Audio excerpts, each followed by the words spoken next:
তেজপুৰ আদালতৰ চৌহদত অভাৱনীয় পৰিস্থিতি। একাংশ মহিলাই চিঞৰি চিঞৰি বাগৰি বাগৰি কান্দিছে তেজপুৰ আদালতৰ চৌহদত। আৰক্ষীয়ে নিয়ন্ত্ৰণ কৰিব পৰা নাই পৰিস্থিতি। মোতায়েন কৰা হৈছে বৃহৎ আৰক্ষীৰ দল। চাওক এই পৰিৱেশ। তেজপুৰ জিলা আৰু সত্ৰ ন্যায়াধীশৰ আদালতত এক গুৰুত্বপূৰ্ণ ৰায়দান। এক হত্যাকাণ্ডত 4জনকৈ অপৰাধীক যাৱজ্জীৱন কাৰাদণ্ডৰে দণ্ডিত কৰিলে ন্যায়াধীশ দেৱাশিষ ভট্টাচাৰ্যৰ আদালতে আজি। অভিযুক্ত আকবৰ আলী, বাবৰ আলী, আবু হানিফ আৰু হজৰত আলীক 10,000 টকা জৰিমনা আৰু যাৱজ্জীৱন কাৰাদণ্ডৰে আজি ৰায়দানেৰে দণ্ডিত কৰে। বৰঘাট খলিহামাৰী ই-ৰিক্সা চালক জমিৰ হুছেইনক ঘৰৰ ভিতৰতে হানি খুচি হত্যা কৰিছিল 4 অভিযুক্তই। 2018 চনৰ ছেপ্টেম্বৰ মাহত সন্ধিয়া প্ৰায় 8:30 পৰিয়ালৰ 4জনকৈ খুৰাওকে হত্যা কৰিছিল হানি খুচি চোকা অস্ত্ৰৰে প্ৰহাৰ কৰি। মাটি-বাৰী সম্পৰ্কীয় এক বিবাদৰ বাবে হত্যা কৰিছিল জমিৰক খুৰাওক আৰু সম্পৰ্কীয় ভাতৃয়ে।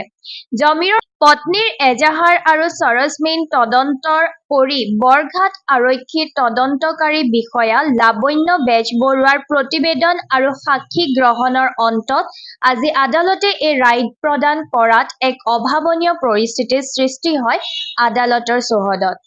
গোচৰটো প্ৰাৰম্ভিক পৰ্যায়ত চিফ জুডিচিয়েল মেজিষ্ট্ৰেটৰ আদালতত চলিল আৰু যিহেতু 30234 ধাৰাটো ছেছন ট্ৰাইবল কেছ হয়, ছেছনত চলিবলগীয়া কেছ, গতিকে তলৰ কোৰ্টৰ পৰা ছেছন কোৰ্টে সেই গোচৰটো কমিট কৰিছিল। কমিট কৰা বুলি কয়, তলৰ কোৰ্টৰ পৰা ওপৰ কোৰ্টলৈ গ'লে তাক কমিট কৰা বুলি কমিট কৰিছিল। আৰু সেই কমিট কৰাৰ পিছত আমাৰ কমিটেল কোৰ্টত গোচৰটো ৰেজিষ্টাৰ হ'ল 33/2018 সেইমতেদি ছেছন আদালতত গোচৰটো চলিল। সাক্ষীবাদী লোৱা হ'ল।